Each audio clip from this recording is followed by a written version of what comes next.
Semula, aku menganggap perhatian ibu mertua hanya sebatas kasih sayang wajar pada menantunya. Perhatian yang seharusnya memang tercurah, sebagaimana mestinya. Tapi rupanya, apa yang terjadi padaku justru sebaliknya. Ibu mertua justru menyayangiku lebih dari sekedar menantu. Bahkan sampai peristiwa itu terjadi, aku masih tak bisa percaya dengan apa yang kualami.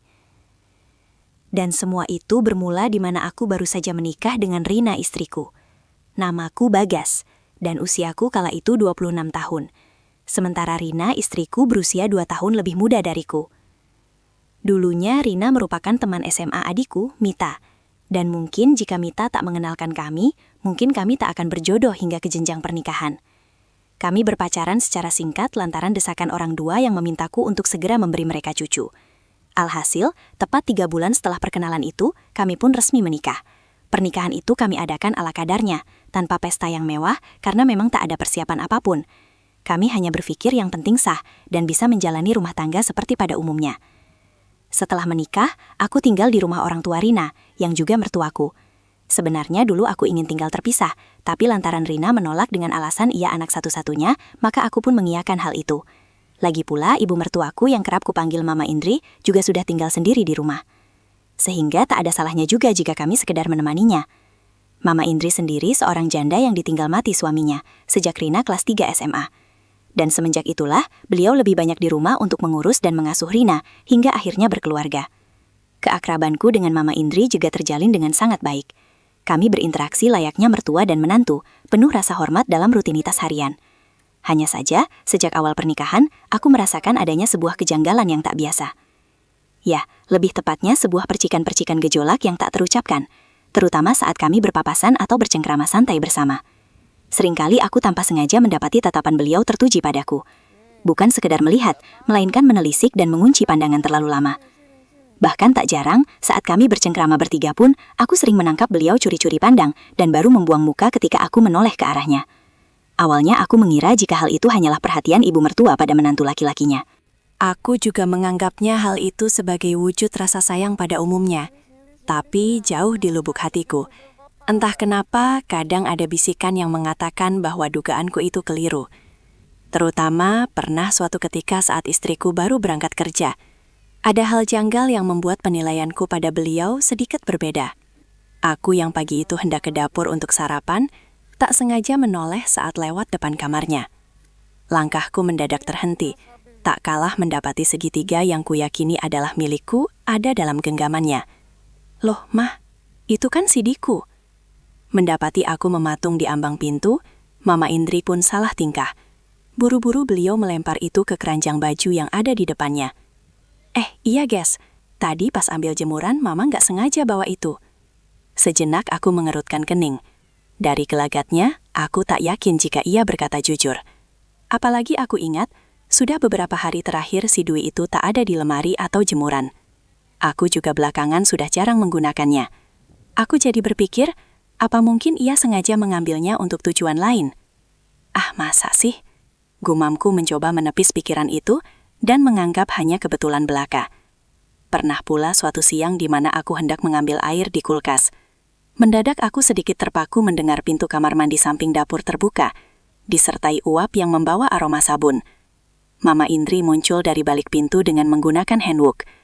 Rambut basah serta 2 anugerah yang seolah menyapa membuat jantungku deg-degan. Selama sepersekian detik mata kami bertemu, ada sedikit kepanikan dari tingkahnya. Tapi juga ada senyuman canggung, seperti gejolak yang sulit diartikan. Mama? Kataku tercekat, membuyarkan lamunannya. Maaf Gas, Mama kira nggak ada orang. Katanya seolah pengakuan itu hanya tentang ketidaksengajaan. Padahal, siang itu ia tahu betul jika di rumah hanya aku dan ibu mertuaku itu. Sebelum aku sempat melangkah atau bicara lebih jauh, Mama Indri buru-buru masuk kembali menutup pintu. Sementara aku masih tetap mematung sendirian, dengan jantung berdebar. Sungguh, panorama itu bukan sekedar godaan semata, melainkan sebuah ungkapan jika beliau ingin diperhatikan. Dan ya, entah mengapa sejak itu penilaianku pada mertua sedikit berubah. Aku jadi sering memperhatikannya secara diam-diam, bahkan mulai menerka-nerka apa yang sebenarnya terjadi padanya. Dan puncaknya, yaitu terjadi di bulan keempat, aku tinggal di sana. Waktu itu hari Sabtu, hari di mana aku libur kerja dan berniat untuk bersantai di rumah. Sebelumnya, aku sempat mengantar istriku ke kantornya, lantaran jadwal kerja kami yang beda, di mana istriku harus kerja full 6 hari dan hanya Sabtu yang setengah hari. Pagi itu, sepulang mengantar istriku, aku hanya menghabiskan waktu luangku di kamar sambil mendengarkan musik. Sampai beberapa menit kemudian, libur ya gas. Sejenak aku terkesiap mendapati mertuaku mematung di ambang pintu kamarku. Iya Ma, ada apa ya? Istrimu udah berangkat? Sudah Ma, baru saja. Oh alah, ini Mama kan baru pulang belanja, jadi nggak tahu istrimu kapan berangkatnya. Kamu hari ini nggak kemana-mana kan? Enggak Ma, memang ada apa ya? Enggak kok, cuman ingin ngobrol aja. Mendadak mertuaku masuk dan duduk di sebelahku. Kamu kira-kira kapan mau ngasih Mama cucu gas? Mama kan juga ingin kayak nenek-nenek lain ya. Aku sedikit heran, lantaran tak biasanya mertuaku menanyakan hal itu. Belum dikasih aja mungkin, Ma. Tapi kami udah usaha kok, Ma. Jangan-jangan kamu kurang bener kali ya. Sontak aku kadat. Apa-apaannya, Ma? Sejujurnya aku sudah tahu kemana arah pembicaraan itu. Tapi aku sengaja berpura-pura tak tahu. Ih, coba sini, Mama periksa. Tetapi, Ma, belum selesai berucap mendadak aku berseru ketika beliau mengambil perahu motor dari parkiran itu. Ih, padahal bagus loh ini gas. Aku tak bisa bicara, lantaran terlalu gugup dan kaget, apalagi ketika ia mulai menunduk, lalu serta-merta memberi perhatian baiknya. Ma, nanti, kakak Lorina, biar bagaimanapun keadaanku saat itu, aku masih sempat berpikir akan janji setia pada Rina. Udah, gak perlu dipikir. Sahutnya sebelum akhirnya beliau naik tahta menuju singgasana. Sontak aku pun menyiem, bukan karena takut kedatangan Rina, tapi karena hanyut akan kebaikan yang ada. Entah bagaimana caranya, jajaran kabinet serta segitiga bermuda itu sudah tak berada pada tempat semula. Tak ada niat lagi untuk menoyaknya. Lantaran secara bersamaan, beliau sat-sat mendayung sampan menuju Samudra Hindia. Dan akhirnya lambat laun, aku pun tanpa sadar membalas kebaikan tersebut. Seruan kebaikan pun bergema menjadi satu, bercampur aduk dengan perasaan yang tak karuan. Sungguh aku jengkel pada diriku sendiri. Seharusnya aku bisa menghindari hal itu. Tapi yang ada, aku justru turut mendukung kebaikan itu. Tak terhitung beberapa kali banjir bandang melanda, lantaran tujuanku saat itu hanya ingin buru-buru mengakhiri kebaikan itu. Sampai pada saat aku merasa hendak tiba, ibu mertua buru-buru beranjak menghindari badai yang kuciptakan di sana. Beberapa saat lamanya, baik aku dan ibu mertua sama-sama terdiam. Sampai tak lama kemudian, Mama tinggal ke dapur dulu ya gas. Katanya, tanpa rasa bersalah, ia meninggalkanku yang masih tak sempat membalas ucapannya. Lantaran terlalu sibuk mengatur laju angin yang melanda, pikiranku kembali pada apa yang baru saja kulalui. Mendadak rasa bersalah sekaligus bayangan wajah Rina melintas di benak, seolah menegurku dengan apa yang kuperbuat tadi. Setelah laju angin meredah, buru-buru aku beranjak ke kamar mandi. Setidaknya, di sana aku bisa menenangkan diri dari apa yang baru saja kualami. Tapi baru saja hendak melangkah menuju pintu, mendadak ibu mertua kembali menemuku. Wajahnya yang semula tampak sumringah mendadak berubah serius dan sedikit muram. Ia mengunci pintu lalu menawiku duduk di divans. Gas, tolong dengerin Mama sebentar, kata ibu mertua jauh dari nada genit seperti tadi. Kenapa lagi Mah? Kataku tergagap. Bukannya menjawab, beliau justru menggenggam tanganku. Mama tahu, mungkin ini kedengarannya aneh Gas. Mama seharusnya hanya jadi mamah mertua yang baik buat kamu. Tapi Mama ingin jujur. Sejenak beliau menawik nafas dalam. Memangnya, kenapa, Mah? Ini soal perasaan Mama. Maksud Mama gimana? Sebenarnya sudah lama Mama ingin ngomong ini, Gas. Kamu bukan cuma menantu buat Mama, tapi kamu orang yang spesial, Gas. Mama cinta, Gas. Mama cinta sama kamu. Pengakuan itu seolah batu yang menghantamku telak. Rasa bersalahku langsung bercampur dengan kejutan. Kejutan yang benar-benar sulit untuk kuterima. Tapi juga sulit untuk kuhindari. Mama, kok ngomong gitu? Kalau Rina tahu, Mama tahu itu gila, Gas. Mama minta maaf karena sudah merusak janjimu. Dan yang penting, Mama udah jujur sama kamu, kata ibu mertua sambil menitikkan air mata. Aku hanya bisa menatapnya ketika selanjutnya beliau berlalu pergi dari kamarku. Aku tak berani membalas pernyataan itu, lantaran khawatir aku akan makin terperosok dalam pengkhianatan itu. Di satu sisi, aku merasa iba. Tapi di sisi lain, aku marah pada diriku sendiri. Singkatnya, selesai mandi dan berdandan rapi, aku buru-buru beranjak menyalakan motor. Sebenarnya, aku tak ada jadwal keluar hari itu. Tapi lantaran tak mungkin harus berdua di rumah bersama ibu mertuaku, maka aku berpamitan memperbaiki motor, sekalian menjemput istriku. Aku hanya khawatir peristiwa tadi akan terjadi lagi jika aku tak pergi. Memang kuakui, bencana dengan ibu mertua sangatlah berbeda. Tapi aku juga tak sampai hati jika harus mengkhianati istriku lagi. Singkatnya, menjelang sore rupanya aku terlalu lama memperbaiki motorku. Alhasil, aku terlambat menjemput istriku. Dan setelah aku telepon, rupanya Rina sudah tiba di rumah lebih dulu. Setibanya di rumah, kudapati istri dan ibu mertuaku sedang asyik ngobrol di depan TV. Aku hanya menyapa mereka sebentar, kemudian beranjak ke kamarku. Aku sengaja tak ikut ngobrol, lantaran masih khawatir dengan apa yang tadi kualami. Sampai tak lama kemudian, Rina menemuiku di kamar. "Sudah makan?" "Mas." Dia menyapaku seperti biasa. "Belum, Rin. Nanti aja. Belum lapar." Sejenak suasana menjadi hening. "Om, tadi gimana sama Mama, Mas?" Mendadak jantungku berdebar mendengar pertanyaan itu. Pikiranku langsung menerka-nerka.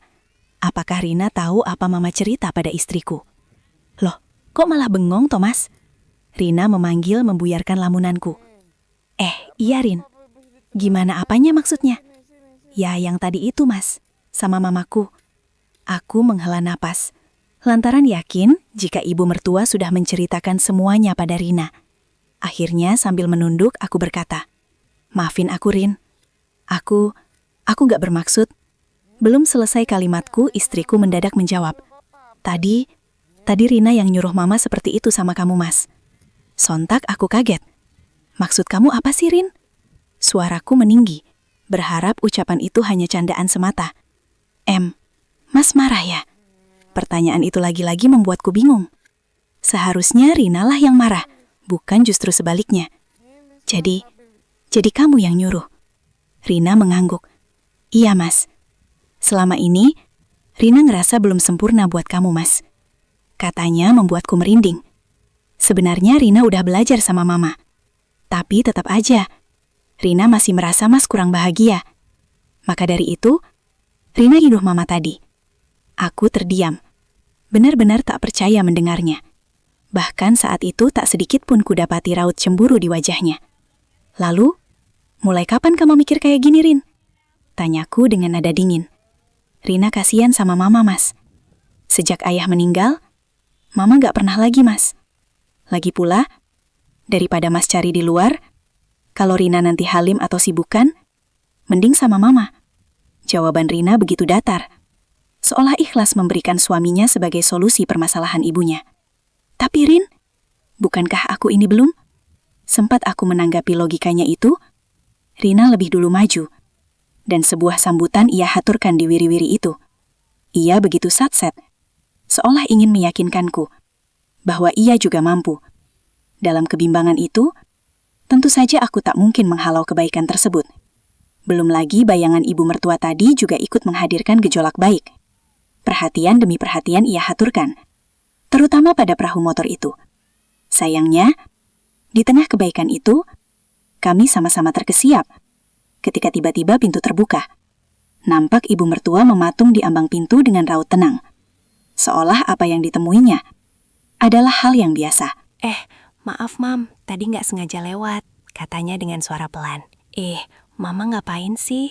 Kata Rina, membuat ibu mertua tersenyum. Rin, boleh nggak kalau Mama, katanya sambil mengedipkan mata, seolah memberi isyarat untuk gotong royong keluarga. Sontak, aku kaget, sekaligus ingin protes. Tapi lantaran lebih dulu Mama Indri melangkah masuk, dan Rina dengan senyum penuh persetujuannya, akhirnya, tak ayah terpaksa aku pun menyelesaikan rapat paripurna itu bersama-sama. Seruan demi seruan, perhatian demi perhatian, serta sambutan di antara kami menjadi satu dalam menjalankan kebaikan bersama. Saat itu pula, aku berusaha seadil-adilnya pada mereka, meski pikiranku diliputi kekalutan yang kusembunyikan. Berbagai variasi motor dijalankan, dan dari sana pula, aku jadi tahu perbedaan di antara keduanya. Tak terhitung berapa kali banjir bandang yang tercipta. Tapi yang pasti, baik Rina dan ibunya sama-sama tiba pada tujuan mereka. Dan ya, setidaknya keakraban keluarga tersebut terus berlanjut bukan hanya hitungan bulan saja,